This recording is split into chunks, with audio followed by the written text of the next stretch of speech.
Wow, okay. I have Twitch open.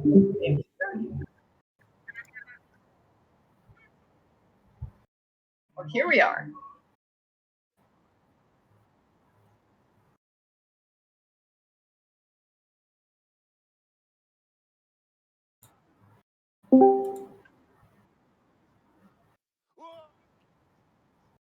Yes. Oh, look at that. Okay, so hi everyone. Let's choose the pie. Yeah. What do you think?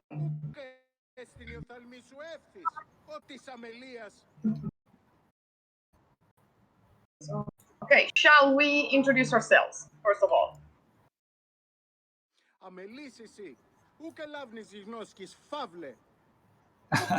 Oh wow, they were saying bad things at me. Please go ahead. All right.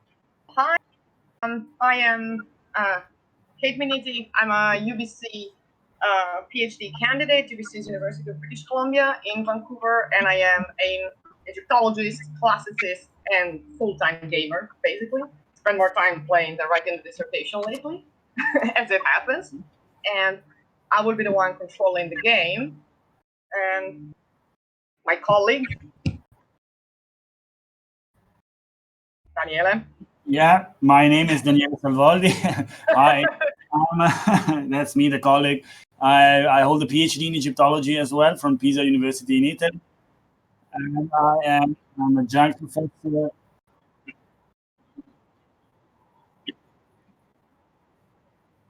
And I'm an adjunct professor of history of architecture, Egyptian architecture at the American University in Cairo.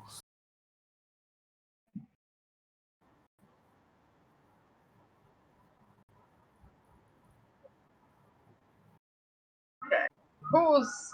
Whose volume is giving us the echo? Yeah, it's not mine. Yeah, not mine either. That's fine. Okay.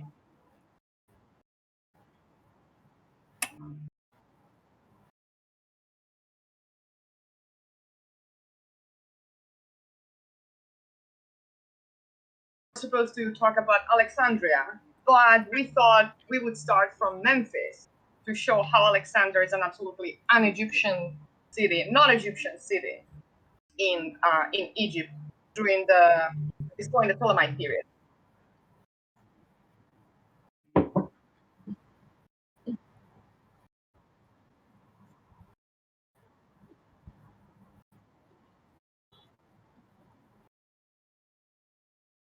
Okay. All right. Here we are. Bless you. So Daniela, do you want to start with Memphis? Do you want to start us up with Memphis? Where are we? What are we doing? We are not doing the tour. This is the ancient capital of Egypt.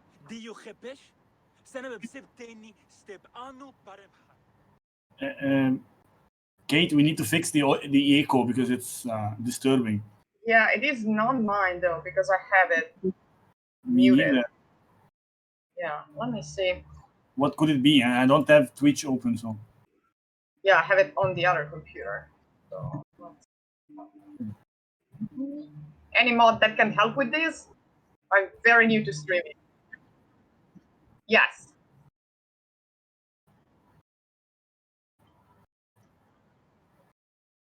No problem. It's not.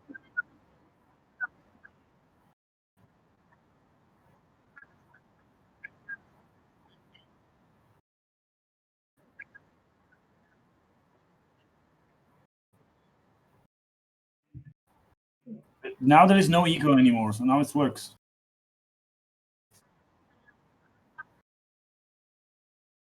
Could be.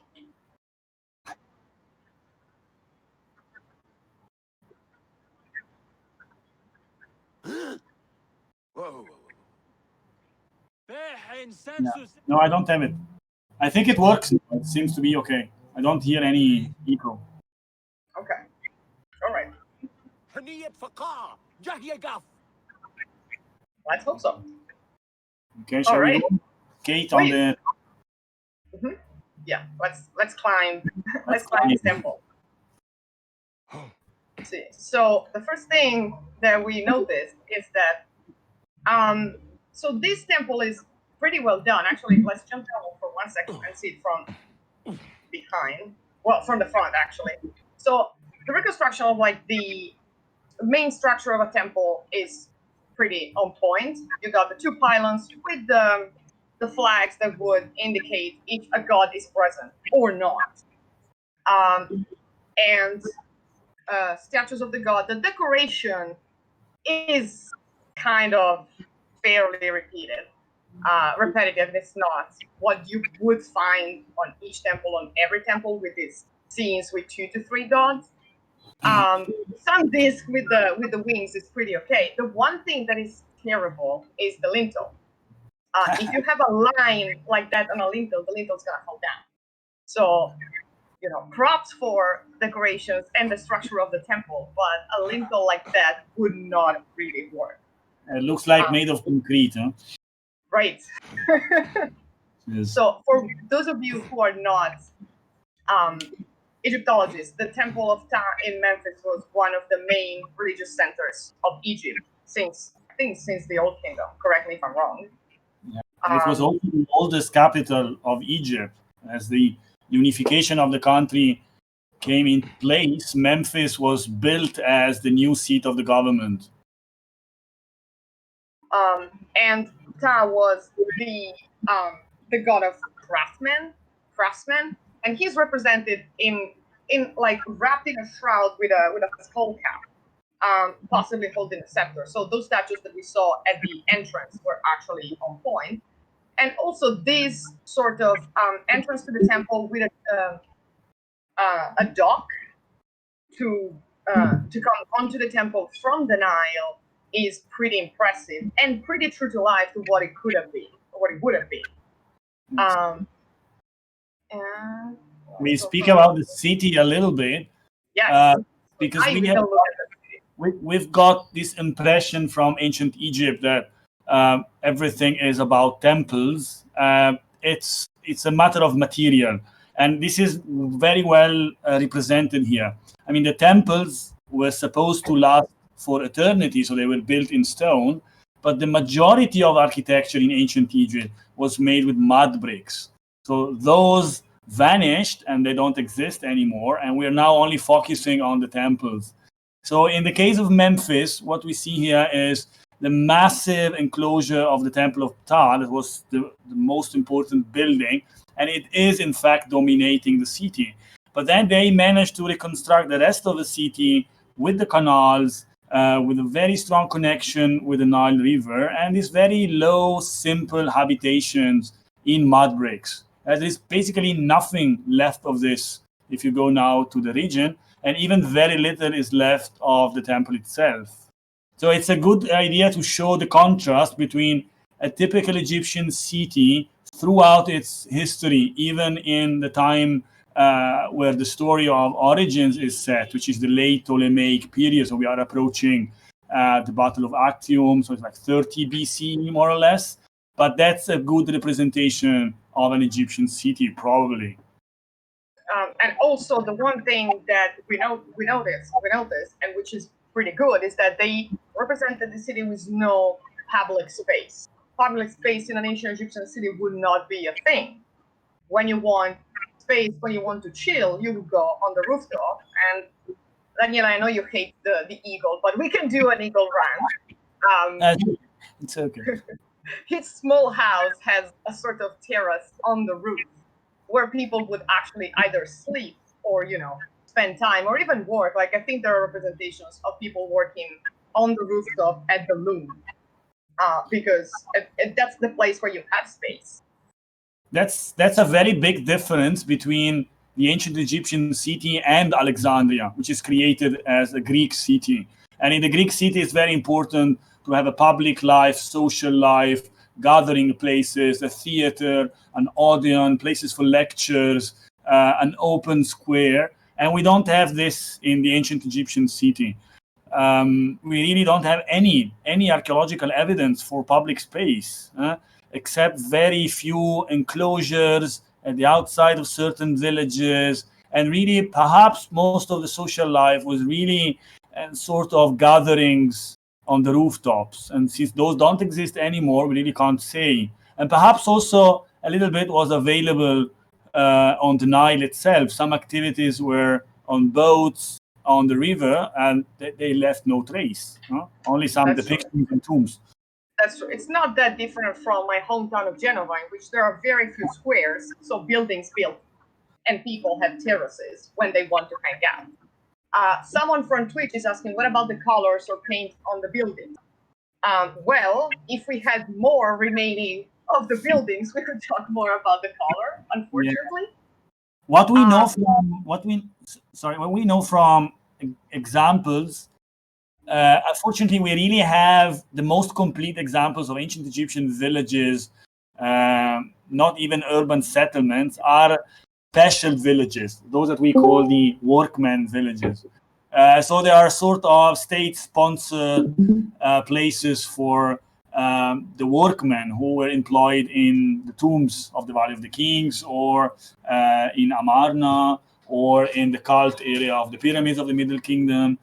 So we're not sure whether this could be applied to the rest of the architecture in domestic field, but they are normally painted white because it reflects the sunlight, and it's good for the heat.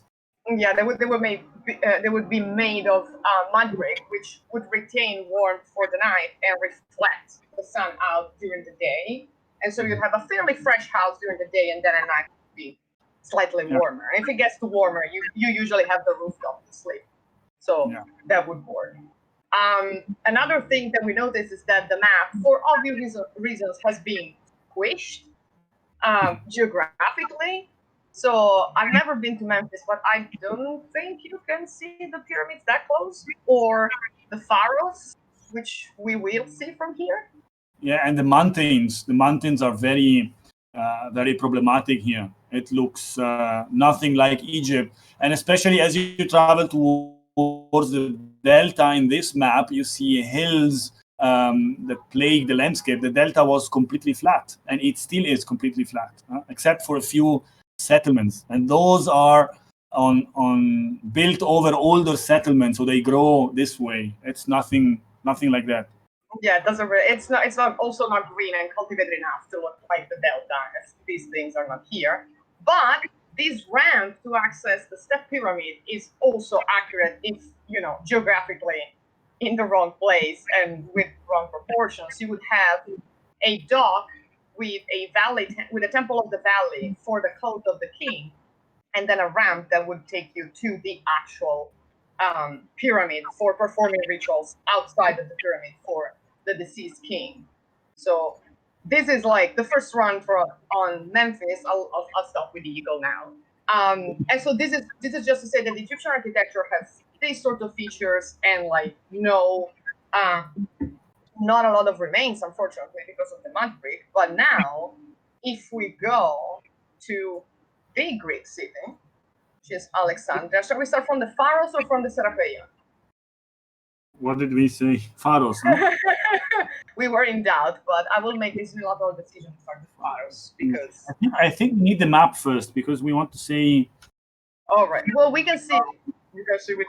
Someone on Twitch is asking, do you think the mountains are put in for gameplay reasons to provide boundary to the player?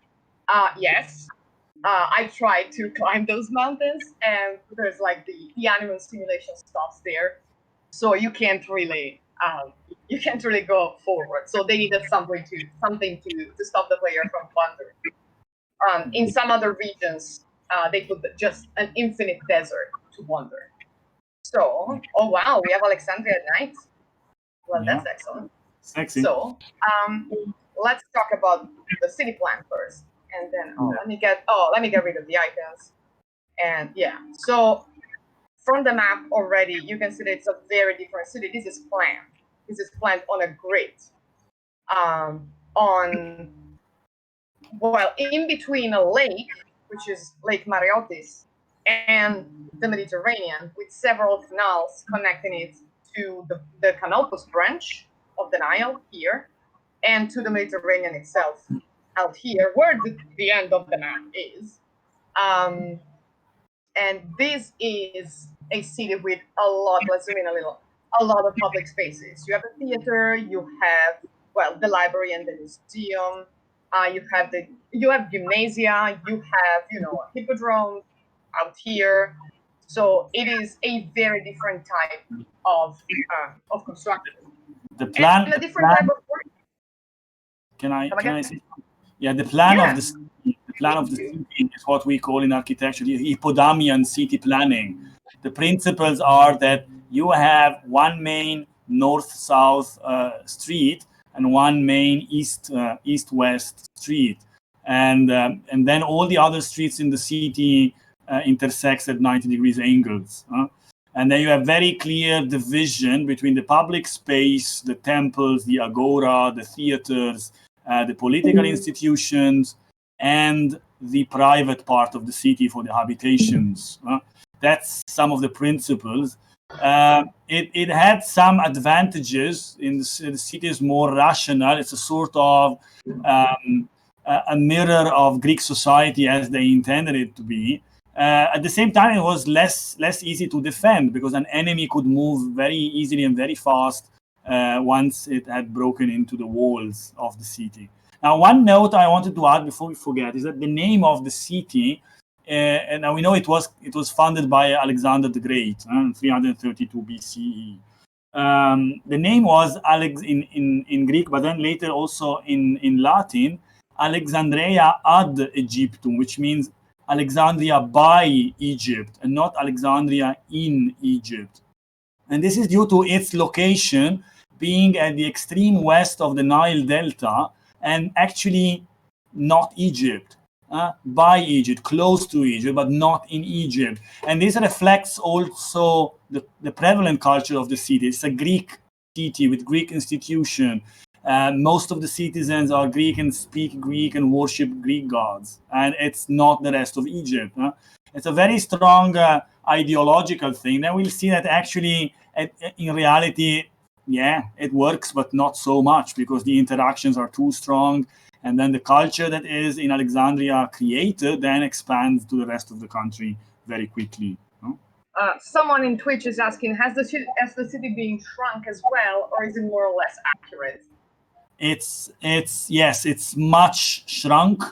The city was huge. I mean, now if you cross it on the map in the game, it's very quick. Back then, the city was enormous.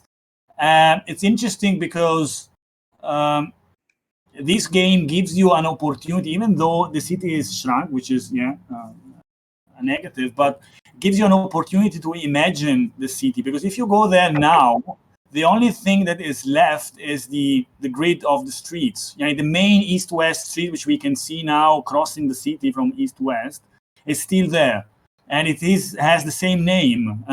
Now the city, the street was called the Canopic Way because it would connect Alexandria with Canopus, which is the city you see at the extreme right of the screen. Canopus, so the Canopic Way. Now this city is called Abukir, which is the site of the famous Napoleonic battle, the Battle of Abukir with Horatio Nelson. And the main street, which was called, as I said, the Canopic Way, now is called Shera Abuir in Arabic, the Abukir Street, which means, it retains even the toponymy. It's quite amazing. But if you go, the amount of monuments left from this city, which used to be the largest city in the world before Rome took over, it's one of the first megalopolis. There's nothing left. I mean, it had like something between 500,000 and 1 million inhabitants, and you go there, you have just a bunch of ruins. It has been completely destroyed. So the idea of the game gives you a chance to imagine much better what was there. Because if you look on the ground, there's not much, and even like if you look at plans, you really don't get how it would look or how it would feel, or what people will be seeing. From Twitch they ask, was there ever a mix between Greek gods and Egyptian gods? Yes. Yeah. And we will see exactly one of them soon. Yeah. We will see Serapis. There was a very good effort from the Greek rulers. After Alexander died, the city and the country is taken over by one of his generals, Ptolemy, and he's a Greek person. He's Greek. He has nothing to do with Egypt, but they're very clever in adopting certain aspects of Egyptian culture, in particular when it comes to religion, because they know that the Egyptian clergy, the Egyptian priests, who are themselves almost dynasties. One priest is the son of a previous priest. And I'm talking about high priests of large Templar complexes that have a huge economy in their hands. So they are very interested in making peace with them and have agreements. So you have sort of tax exemptions and this sort of things that they would help the king remain on the throne. And so religion was a very, very important element in keeping the kings to power. And we can see a sort of kind of attempt to a fusion here with this statue. So for this statue, they took this is very unfortunate position. They took the 3D model of a statue of a Greek god Hades, and we know it's Hades because it's got the 3-headed dog and this sort of staff.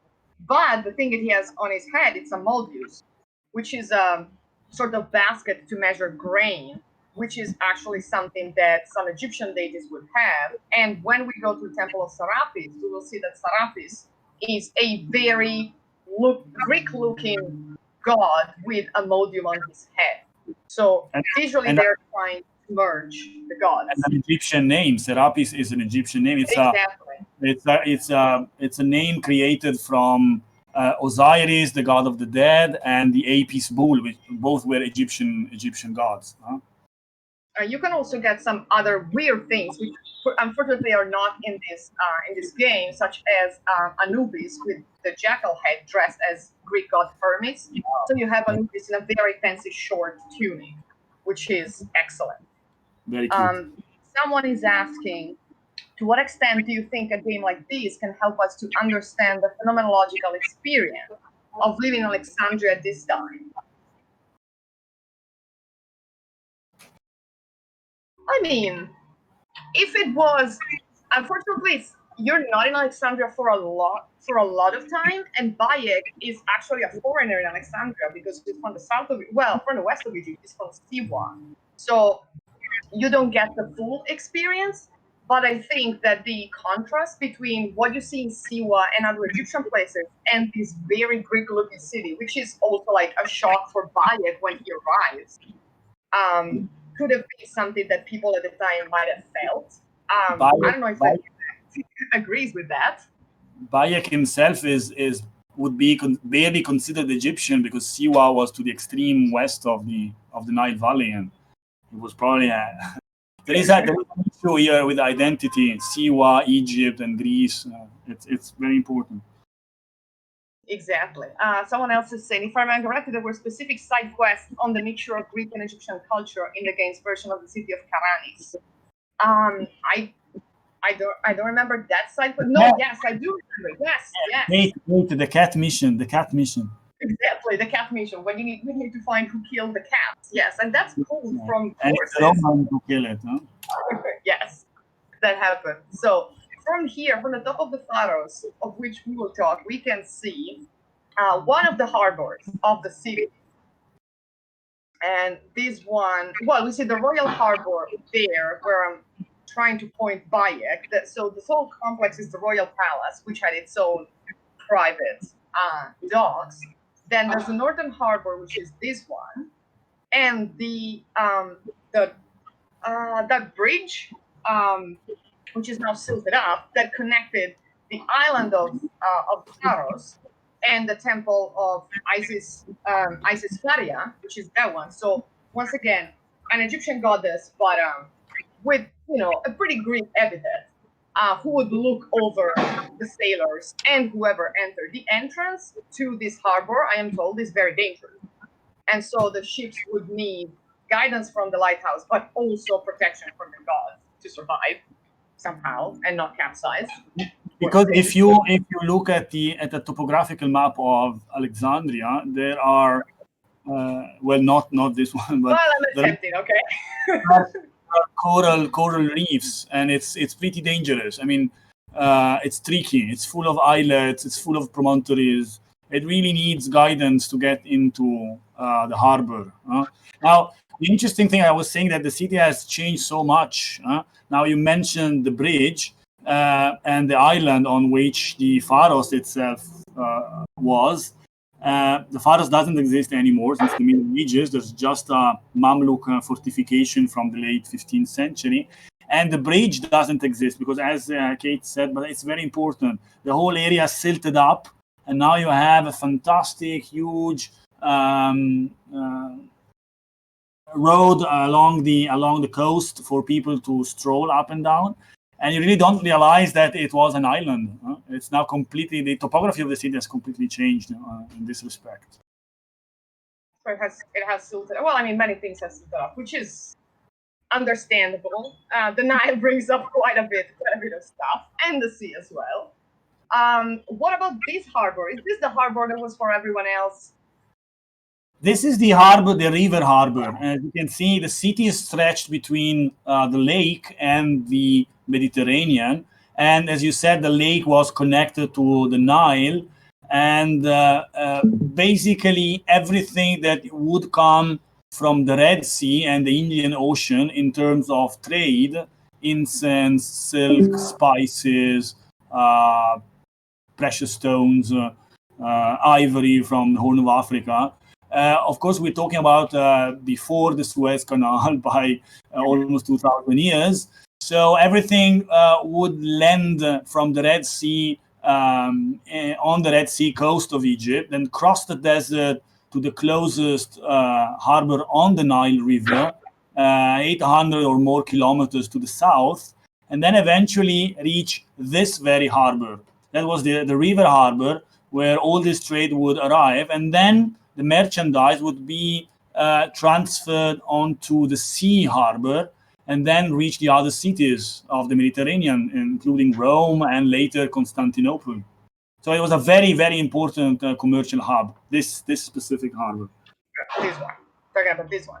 And for things that entered, there had been for like centuries in place a system of control of the Canopus branch, which is, I think it was the largest one, with two twin cities. One is Heracleon or Phonis, which we see here and in which we will go, that has been fairly recently discovered. Like in 2005, they went underwater in here because the whole area now is submerged, and they found that the city was still there.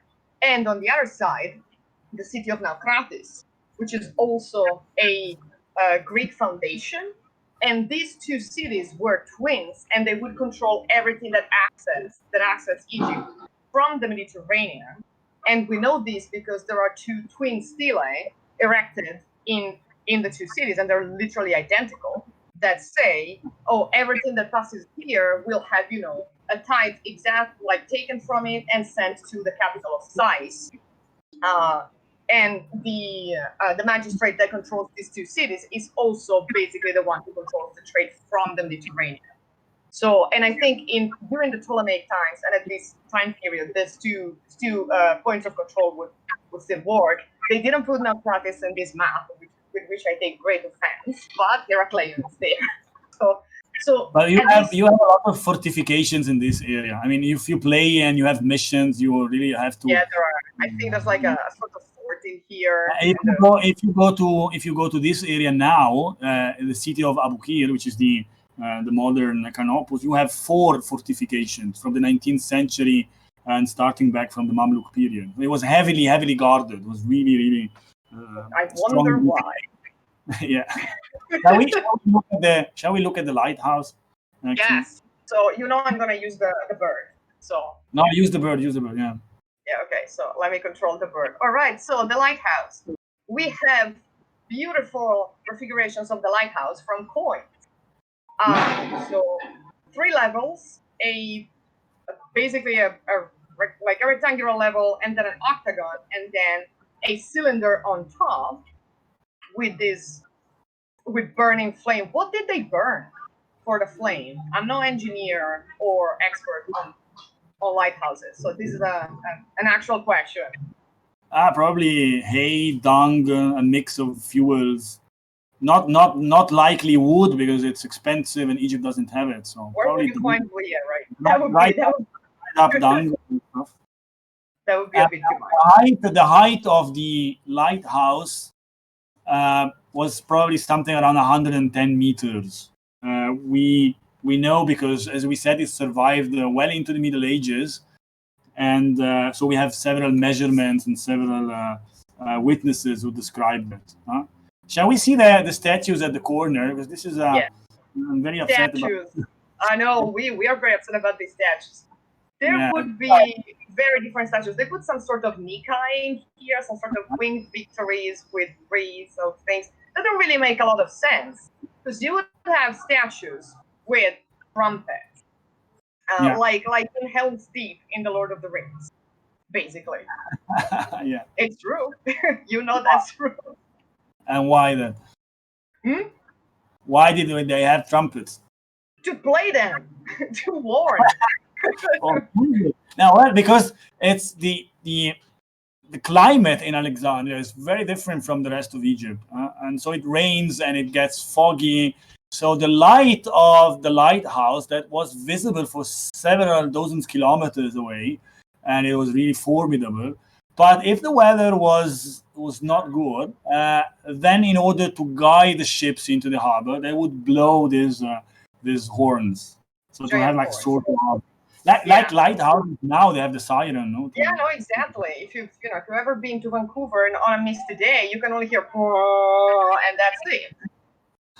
Someone is asking, what kind of rock or shoals did the lighthouse alert for? Isn't it a river delta? Yes and no. It's a terribly dangerous place. This is someone who joined the chat right now. There's a coral reef. There are shallows. It's a pretty difficult entrance. It's not small too island. deep. Yeah, and it's not too flat, so it's a mess. Someone else says dry dung will burn for a while, but I don't know if it would get the flame height you need. I think some experimental archaeology is in order, so someone need that. Maybe the remains of the harvest. The wheat was massive, and that burns easily, but it makes a huge flame. So if you mix it, you might actually achieve a mixed result. 3 things are necessary when exploring Egypt: water, we don't a need good camera, and an omnipresent voice coming from nowhere. Why? No. Someone is asking, do we have any drawing sketches left that show the lighthouse? Or the kind of representations are based solely on descriptions? We do. We have coins, as Kate was telling, because Roman coins are very useful for studying ancient architecture. It doesn't exist anymore. We have mosaics. We have even a mosaics in St. Mark Cathedral in Venice, which gives us an idea of the lighthouse later in time. And we do have a tomb a few kilometers to the west of Alexandria, not far from the resort we now go. It's the area now where the airport of Alexandria is. It's called Borg El Arab, which is the Tower of the Arabs. But it's actually a Hellenistic tomb in the shape exactly as the lighthouse, with a square base, an octagonal shape, and a circular drum on top. So now we have many representations, and we have also physical descriptions. I mean, people could see the lighthouse well into the 14th century, destroyed and changed and modified, especially after the Islamic period. There were many earthquakes, but the sources are pretty rich, so we're good with them. Someone is asking, is there any symbolic significance to the different shapes of the different levels? And was the lighthouse also a garrison in ancient times? First question. Now that's Hellenistic architecture. It's something that in Greek architecture starts exactly in this period, to start changing from a square or circular and trying to experiment with better shapes. So we have the introduction of hexagonal towers, octagonal towers, and the combination of different shapes. For the second, yes. And to the point that in the Roman period, which comes shortly after in the game, because we're basically witnessing the passage of Alexandria into Roman hands, the lighthouse would pass into the personal administration of the imperial household. It was so crucial that it was a very important element. Why? Because if you control the harbor of Alexandria, you control the shipment of wheat that is going to feed a good part of the Roman Empire. But we are going to dispel the myth that Egypt is not the granary of the empire. No. I hate that. He wrote an entire book in which he dispels that myth. So the only Egyptology book that will not tell you Egypt is the granary of the empire. Fighting against myself. But it's an ancient expression, it comes from the early Roman historians. They say that really Egypt is feeding the city. And it's great to see how much more polychromy they added between Origins and Odyssey. Yes, let's talk about statues. And for that, we're going on top of the Heracleon. If also, may I point out that Bayek would not be wearing pants if this was accurate. Right, pants are for barbarians, and you don't wear pants if you're. It's from Siwa. It's from Siwa, so okay. I mean, maybe did they wear pants in Siwa though? Did they? The Berber. Who knows? So let's talk about statues. Yes, these statues. Well, first of all, these are not acroteria. These are like 3D models of Roman copies of maybe Greek statues that they just put in the game, and they're all very white. And that is, as we know, not the case. Every statue would be painted in very garish colors and not covered. Where's the lady with the? Oh, there you go. So if you see the one right in front of Bayek, she's covering herself and she has shells on her breast. Also not a thing. These statues would be painted, even if it's marble, and even if it's beautiful white marble, it would still be painted because the details had to pop out for people, and they would have inserts in bronze or other metals, so they would gleam in the sun, so you could actually see what the statue was about. Which is something that unfortunately we don't see in all the statues. Like this one of Serapis/Hades is painted, and the others are not, so questionable choices. It takes time for them to do it. But, yeah, exactly. It's the crazy thing is that marble was imported. You don't find marble in Egypt normally. So all these marble statues were imported, or at least the material was imported from Greece or Turkey, and then painted over. So the texture of the stone is lost completely. Someone is asking, where did they manufacture the roof tiles in the city? Was there a ceramic district? I would assume so. I mean, you always need tiles in a city. Sorry?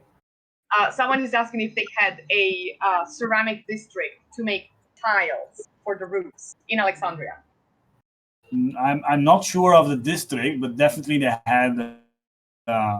had some sort of I mean, it's a Greek city, and Greek cities had that, so they must have had massive production to roof the buildings. Not quite sure about that. While Bayek pets the eagle, let's talk about the decoration of the Serapis. If anyone knows what that pediment decoration is, you can yell. The first time I saw it, I had a split second of this has no business being here. That is the eastern pediment, the western pediment of the Parthenon in Athens. So they just plop in a Greek temple decoration on an Egyptian temple decoration. And most importantly, it's not even colored. Every statue on that pediment should be brightly colored, and the things that they have in their hands should be made of metal. It would not be white. It would be, very, very bright. And this temple, maybe they took the color scheme for the National Parthenon. That's right.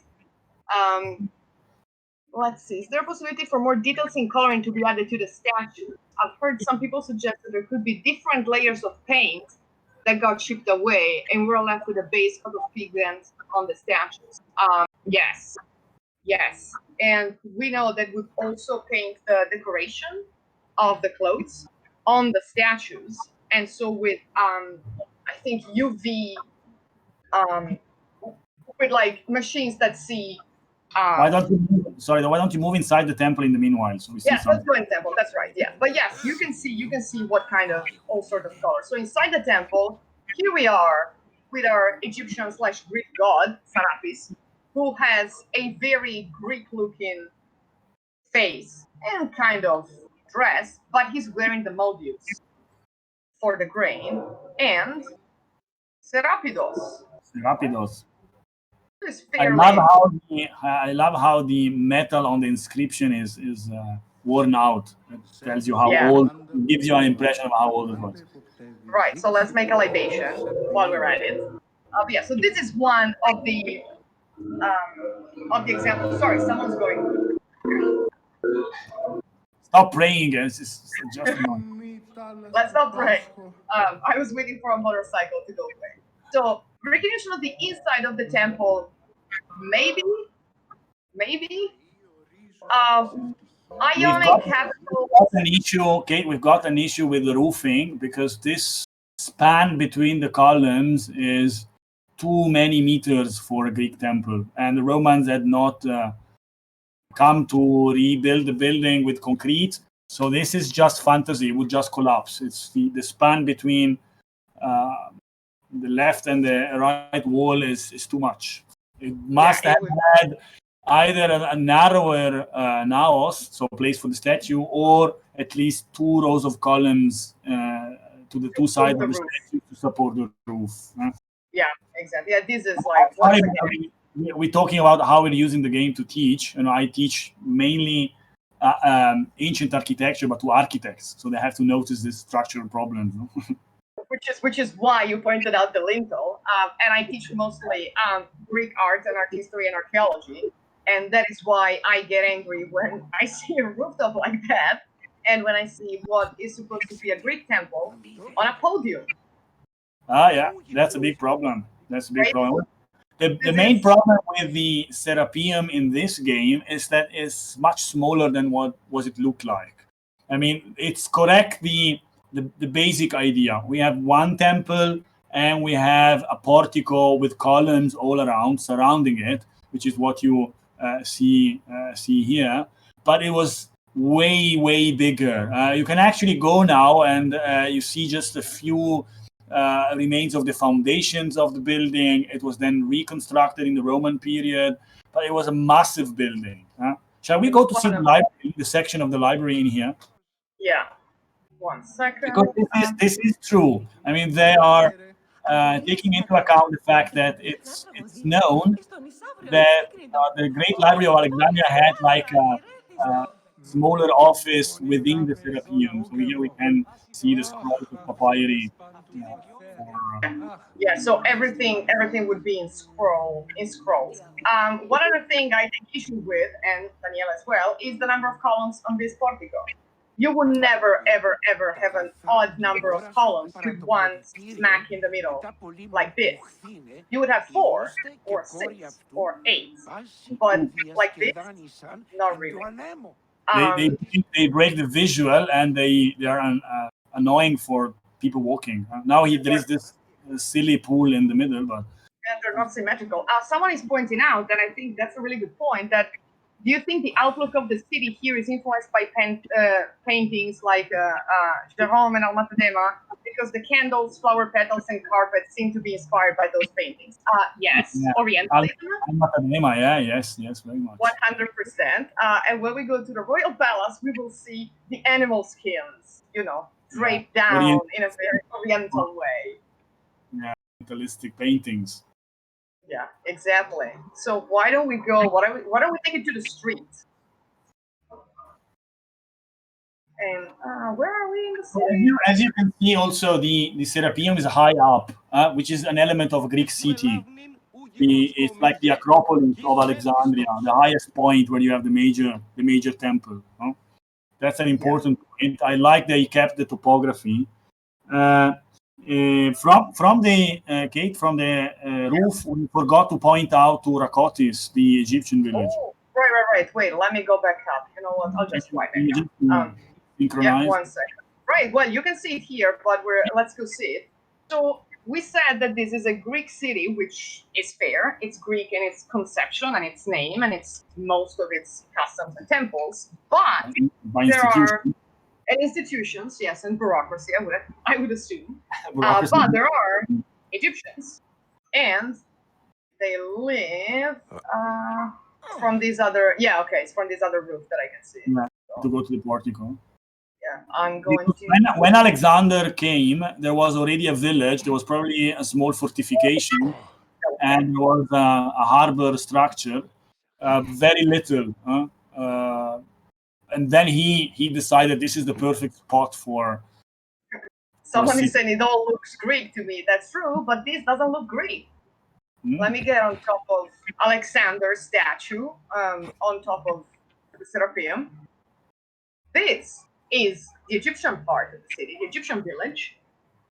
Rakotis. Yes.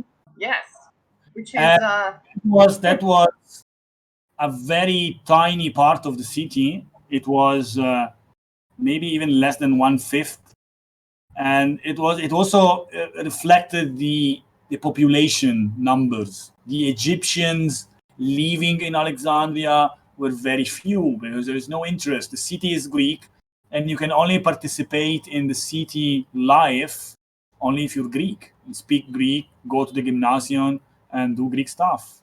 So this takes a lot of time.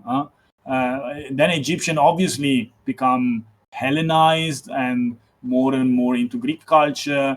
And you also have the other way around, Greeks that are interested in Egyptian culture. This is very well reflected in the tombs, which is a big absentee of this game. You don't see tombs except the one of Alexander, which is a pity. Right.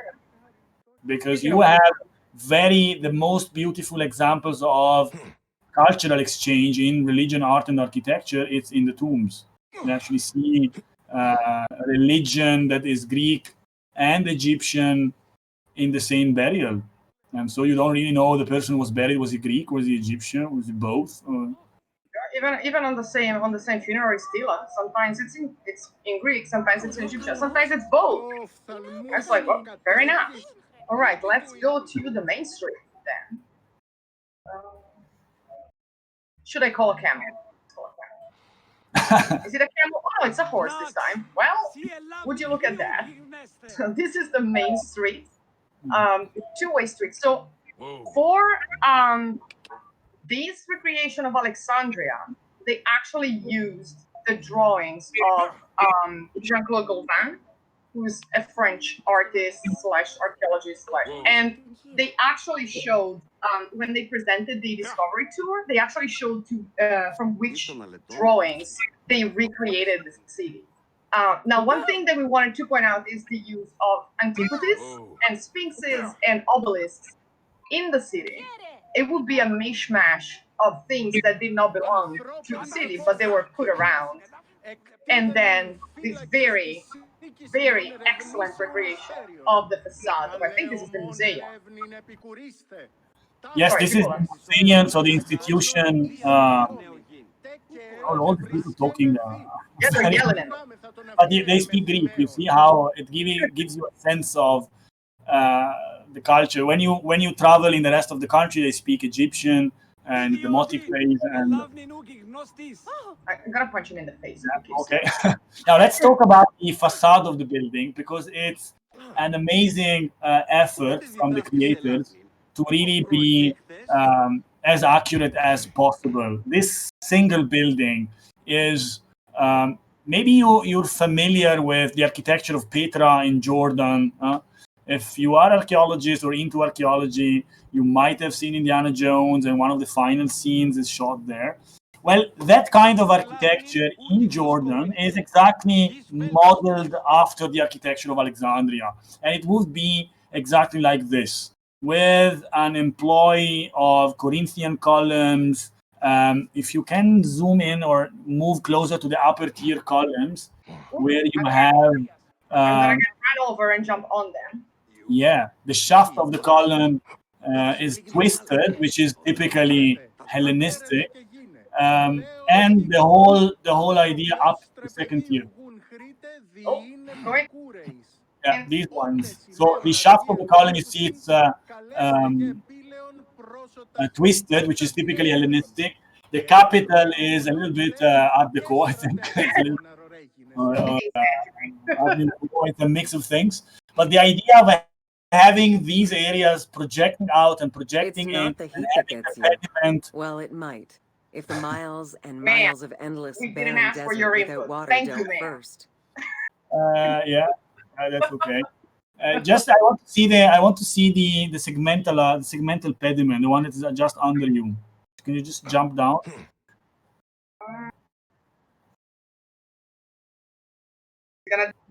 Not too much. Okay.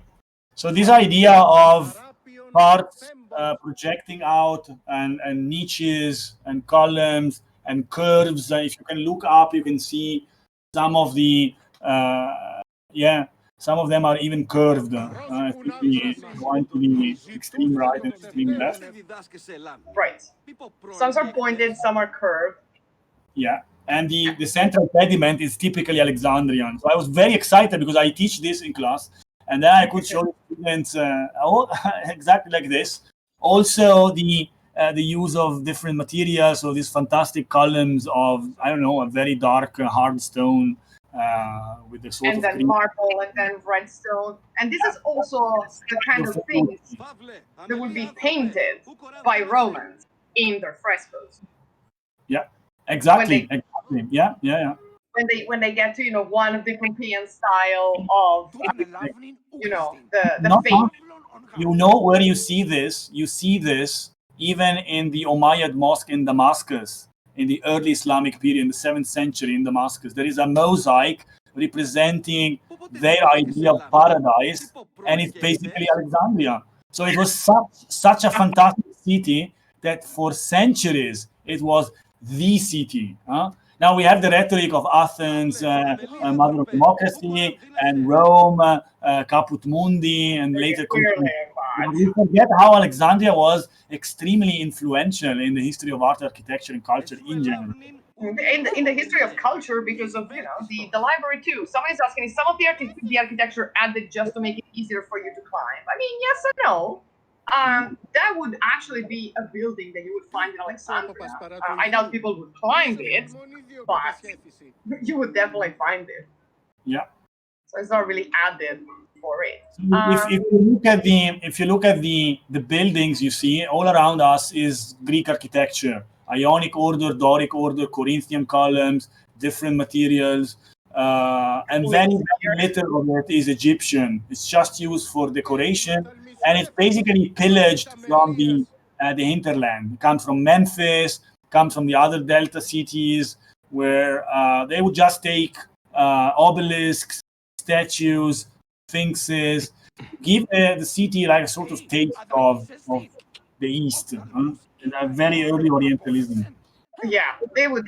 Well, also collectionism, right? They would take more ancient things and display them. One of the first Ptolemies, I think it was Ptolemy II, was renowned for having a moving pavilion in which he would display antiquities. Could anyone just walk into the library, like in general? I mean, was it open for people, or was it only open for scholars? That's an interesting question. I think it was part of the institution and the scholars who were paid. It's like a university library, but not a public library. I doubt it was open for everyone. Anyway, the people who were interested in reading and were able to reading were very few people. So it was probably very crowded from the population. I really don't know if it was open, Keda, exactly completely open, but my impression it was an institution, a royal institution with people paid by the government to do research. So it was more of a closed location. It was a research center more than a public library. Exactly, We can also see here, Apollo got the shell treatment as well. It got a little bit more shameless in Odyssey, where you can see. They're showing everything. So in here, I think, is this what I think it is? Yes, it is.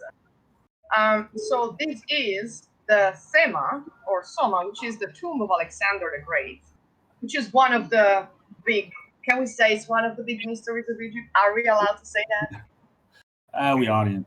Is that too Orientalistic? Okay, so No, it isn't. that's true. When Alexander died, his body was snatched from the funerary procession that should have taken him to Macedonia. So he died in Babylon. They decided to take him to Macedonia, but then Ptolemy I actually hijacked the funerary procession and decided to take, because what do you do with your friend's body? Well, you take it with you. And he decided to take it to Egypt to give legitimacy to his rule as an heir to Alexander. And so they built this tomb for Alexander called the Soma or Sema, which means the body. Now, Alexander, the idea of the legitimacy is very important because Alexander himself was recognized by the oracle in Siwa, where our friend Baye comes from, as the son of Jupiter Amun. So he was the legitimate pharaoh. Also, there was the legend that he was the son of the last indigenous pharaoh before the Persians.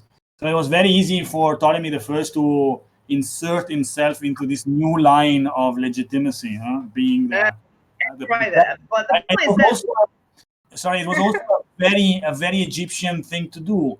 Every pharaoh who comes to the throne for the Egyptians gains legitimacy also from burying his own predecessor. It's part of his duty. And when he accomplishes this, then he's the legitimate successor. Exactly. So Ptolemy probably knew that and tried that. So we know that the tomb was still there pretty much until the 12th century, but we don't know where exactly. It has not been found. There have been, claims to have found it. Napoleon's expedition claimed to have found it under a mosque, but then it turned out to be, surprise, surprise, and boy, do I have an Easter egg for you here, Daniele. It was the tomb of Nectanebo II, the last pharaoh of the last Egyptian dynasty of Egypt.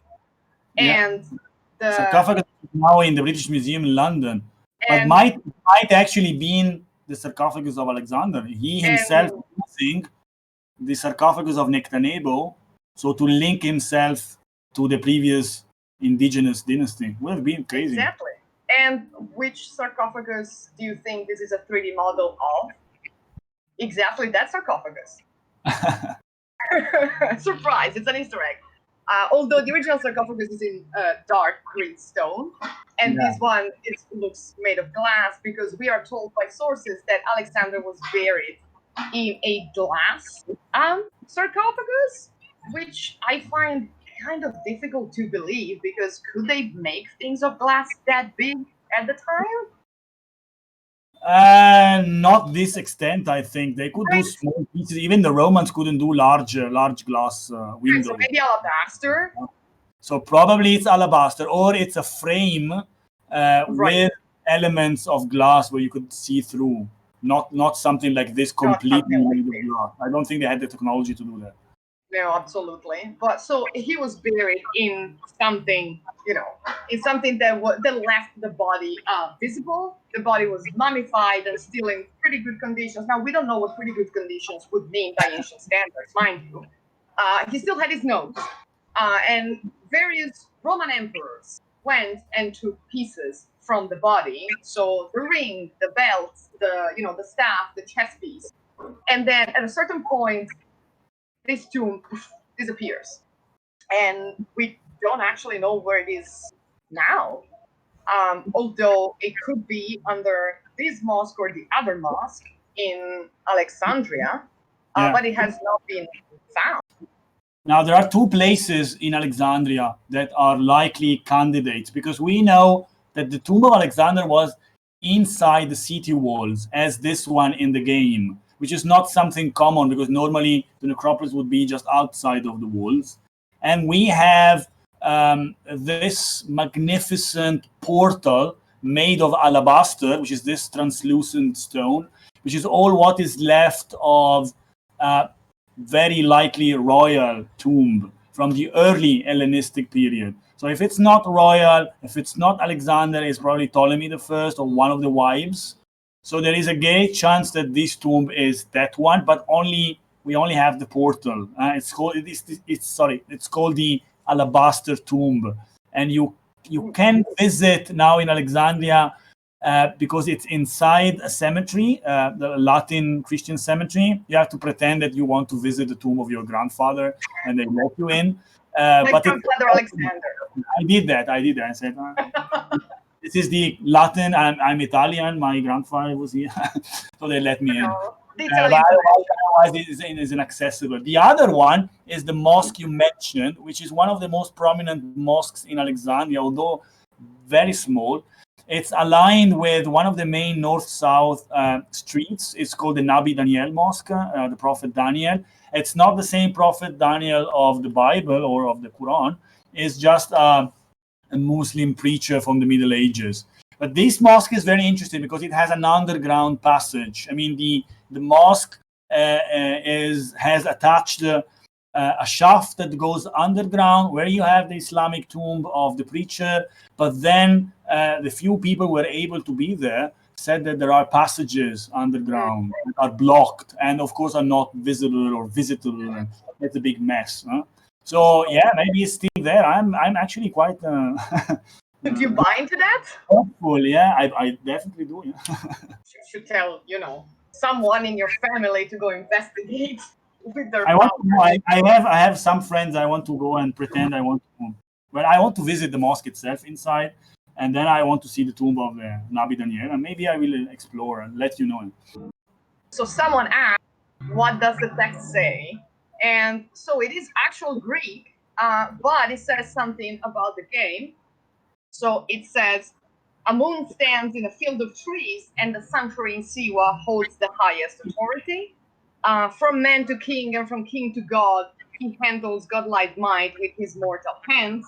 The eye of its handle has a marked sphere, which is, spoiler alert, the apple, on the staff, and the order compels everything. And one is surely able to have power if the apple has been disclosed. So it is actually a Greek rendition of something that is from the lore of the game. If Alexander had a Greek inscription, he would have probably said Alexander, the son of Philip, maybe, the son of a moon or something of the sort, and maybe his royal names in Egyptian, and his cartouche. And actually, we can see here, his cartouches are actually correct. We checked because we're big nerds. So Iskander, Alexander's name is not an Egyptian name, so Egyptians would have written letter by letter how they heard the name and then put it down in the cartouche, which is a royal name inside this sort of oval protective symbol. It's Alcindros. Huh? Right? Oh, he's Bayek would not turn because Bayek hates me. Okay, there we go. Yes. And then it's a set, his name. No groundskeeper to tidy up. This is how ruins form? Probably. Also many candles. Also candles inside the sarcophagus, which seems clear. It seems weird to us, but actually, if you go to the Soane Museum in London, there is the alabaster sarcophagus of Seti I, which was actually used during parties as a show, because they would put candles inside it and then light the candle, and the alabaster is translucent, and so you would see the hieroglyphs on it basically take life. So I think this may be a nod to that, because the translucent sarcophagus with candles. The concept is a bit different. I mean, here they make it a play on that, and it's very clever. I think they do that very well in the game. Also, the fact that the inscription is real Greek, epigraphic Greek, and it refers to the apple is amazing how they're actually able to play with the history and the real facts and manipulate it for the game. The alabaster of the Seti I sarcophagus would be translucent, but not to this level. It wouldn't But the hieroglyphics would be painted blue. So with the light inside, they would just stand out. It would be a completely different effect, but very, very beautiful. Yeah. Also, let us point out that these are Renaissance copies of Roman copies of Greek sculptures. This is a very Renaissance-looking Mars with those feet and, that kind of armor. So we got a sort of pastiche in here, but props for the painted lintel up there and the paint on the walls, everything would be painted and decorated. We don't actually know if how the tomb was decorated, but do you think that like his tomb would have been decorated with like scenes from the Egyptian Anduat or with Greek stuff? Out of curiosity. I would say something Greek.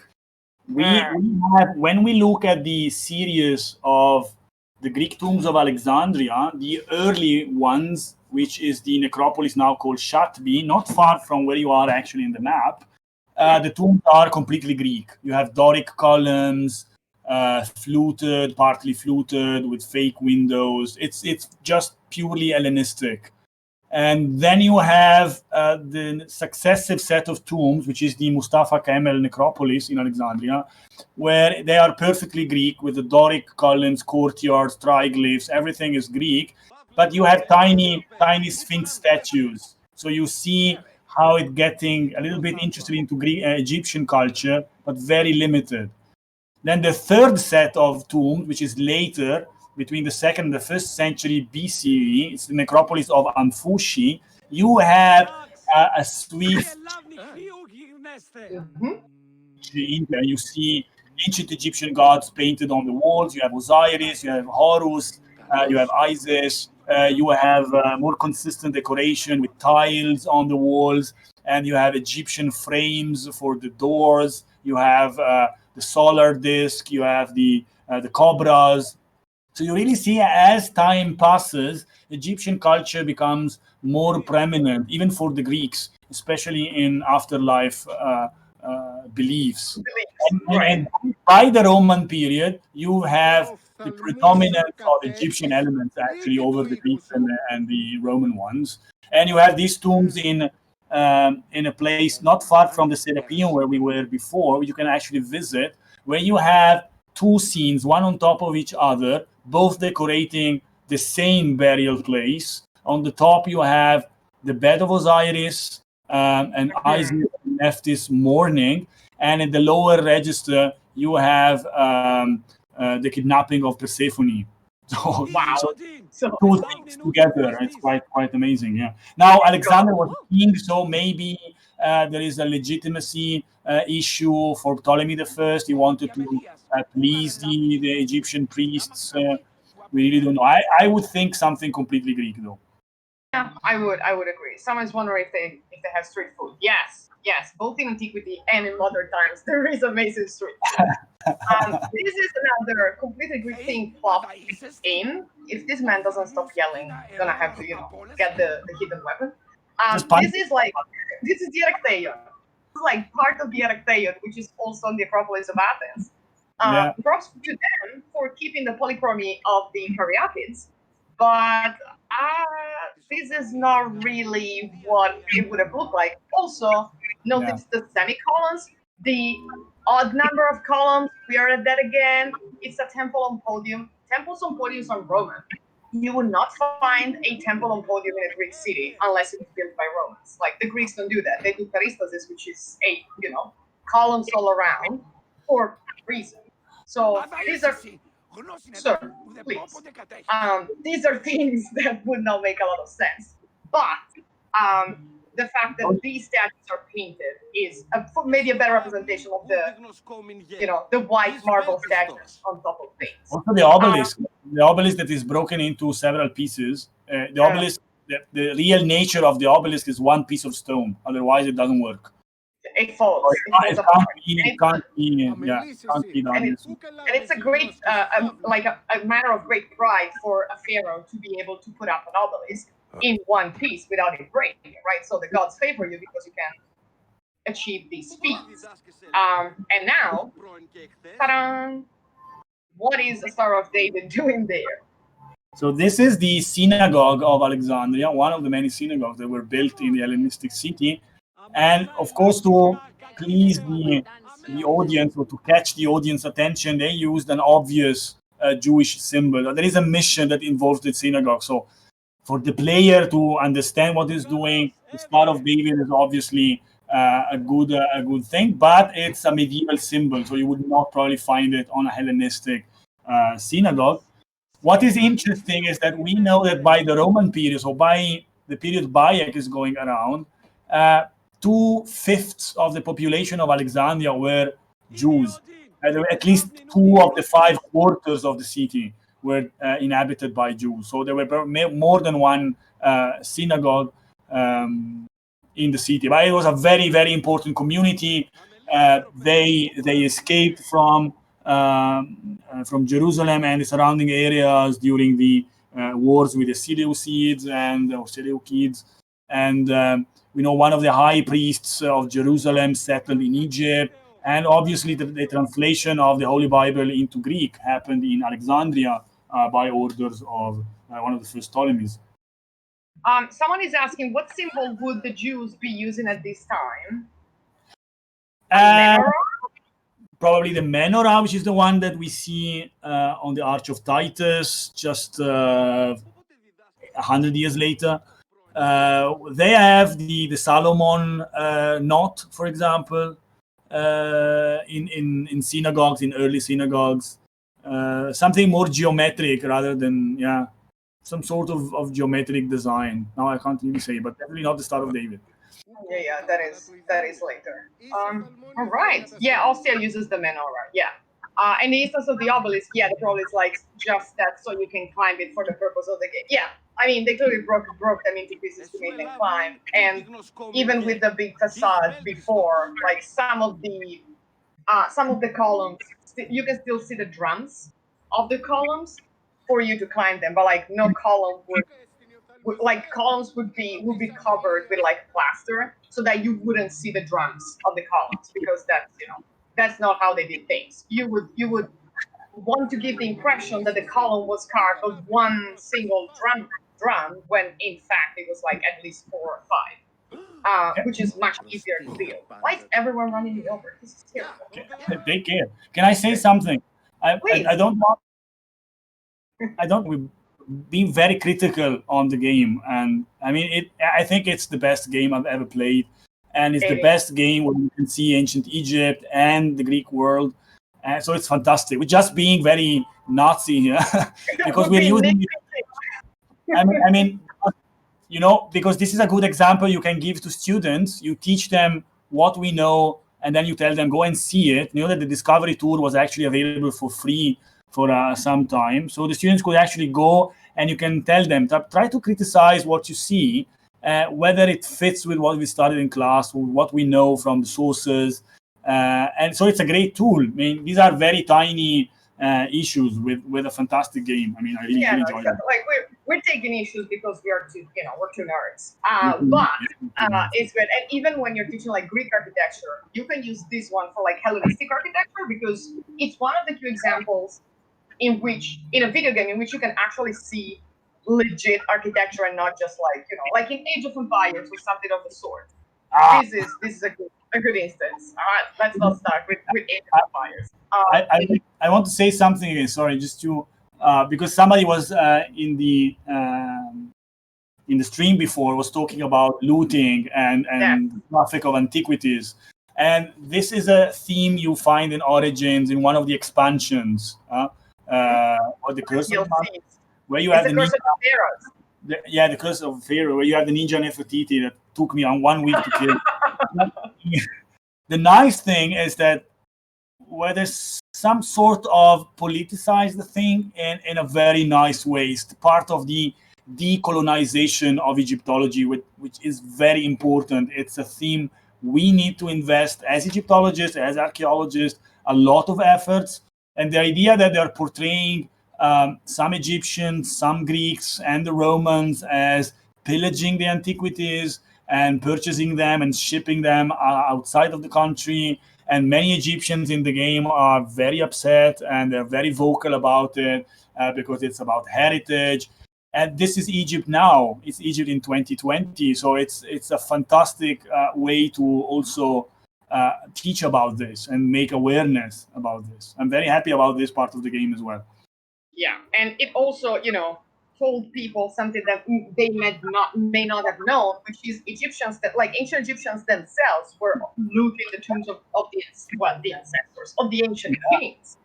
And that was a problem. That had been a problem for a long time. So it's not something that the invaders bring.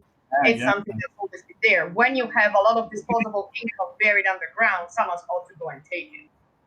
It was state-sponsored. I mean, I think during the third intermediate period, they were just opening the tombs and get the gold out and rebury the mummies, so their conscience would be okay, but the treasury would be filled up.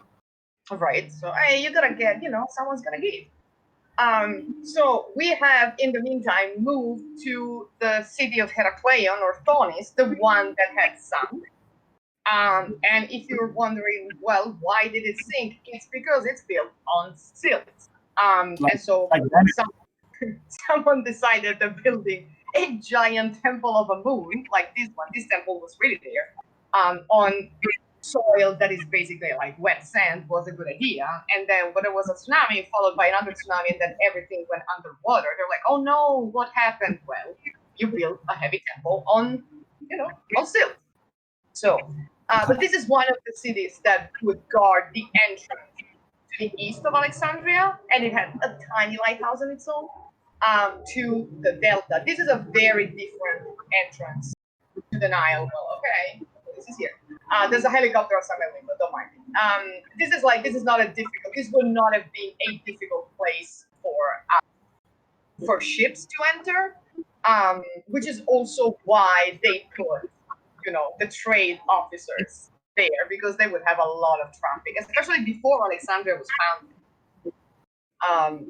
And this is one of the cities that had a sort of side royal palace, like a smaller royal palace when Pharaoh would want to go there, and canals. And it was, but this is like still a pretty Egyptian-looking city. Wow, that was not a good jump. And I think in here, I don't remember where that thing is though, Daniele. The thing, that other thing. I don't know. Didn't you check? I know it's in here, brother. So in this city, you're right. So get into that arch and try to discover. Yeah, let's see. So follow the scent of roses and right. wine. Well, I think it may be on this side. So what they did with this city, which is interesting, is they put, there we go. Something that is not there, that was not there archaeologically, but that there would have been in Alexandria, in an Egyptian city. They put a brothel in here. So, and it was one of the scandalous Easter eggs in the game that you could go and you could see some very racy paintings, and those are very racy Roman paintings on the walls. But as we found out in the discovery version of the game, you can't look inside the brothel. They censored it, so you can stay in the around it, and you can see it, but you can't go. Interestingly, both Thonis, Heracleon, and Necropolis, being harbors, were very famous for their courtesans since very ancient times. So we have a fragment of Sappho complaining that her brother is spending all its money on a courtesan from Necropolis.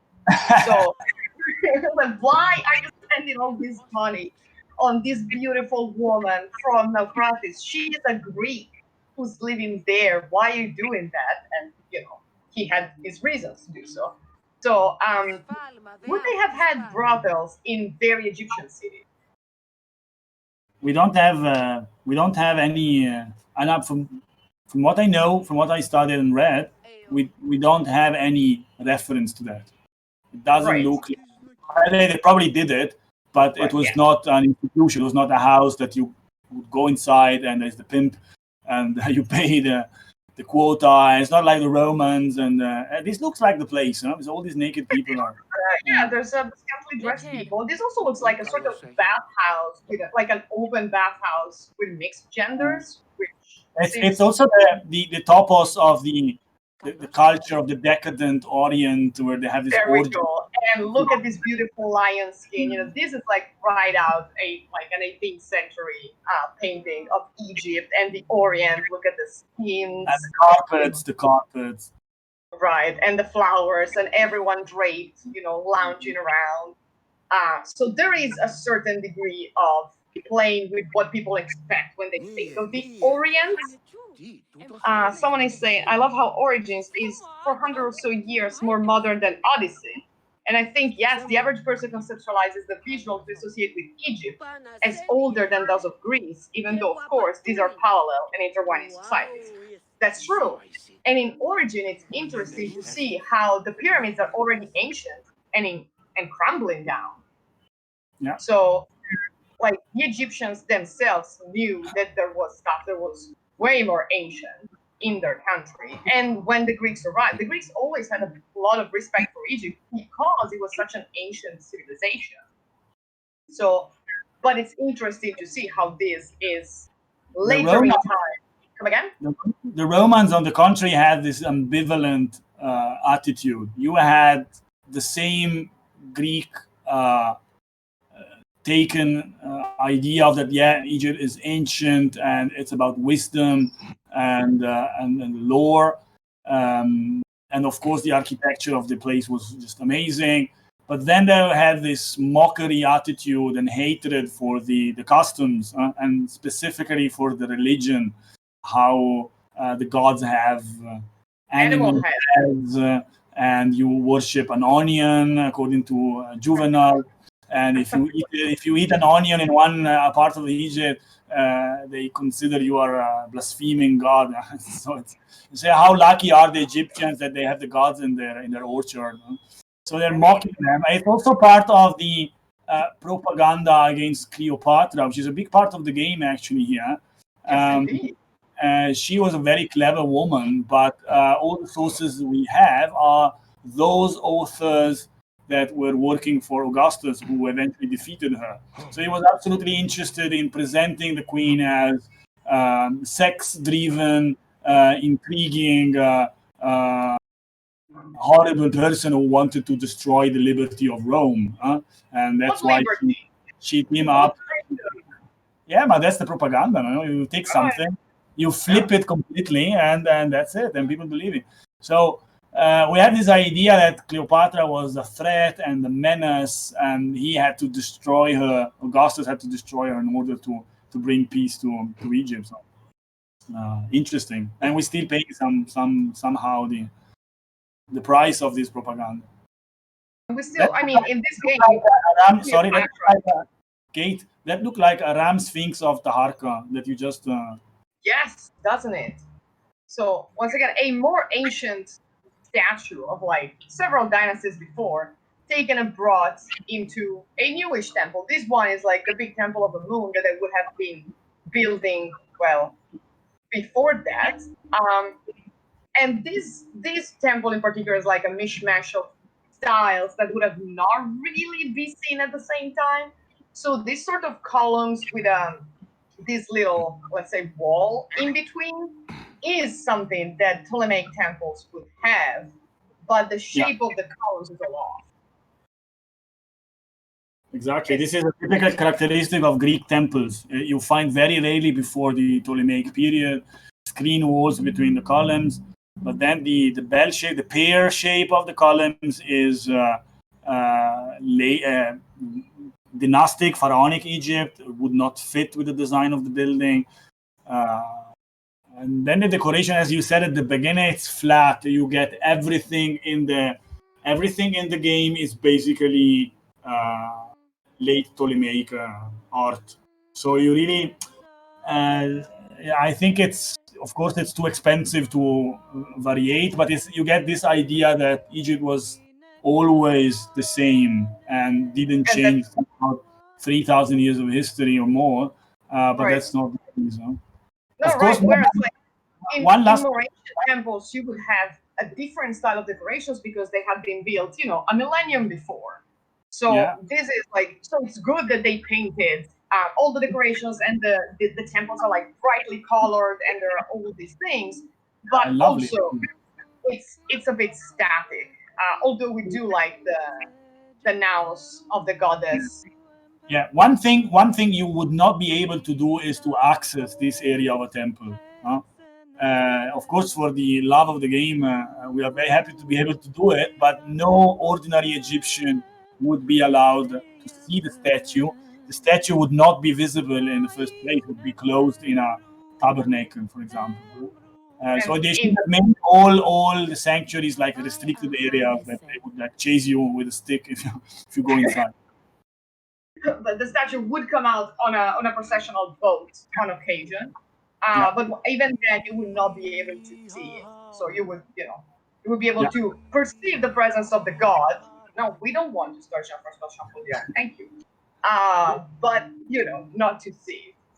Wow, we've been going on for an hour and a half. I think we're done. Would you look at the time? And we've had like 30 to 40 people following this stream, and it was great. So thank you, everyone, for following us rambling around Alexandria and Memphis and Heracleon. And we will, we'll be in the chat, for the next sessions for sure, or on Discord. And thank you. People on Twitch are saying that it was great, that it was fabulous, and someone is asking for a private tour of museums, Daniele. So. Thank you. I'm very grateful for this opportunity. I really enjoyed this broadcast. Thank you again. First collaboration we ever do. So.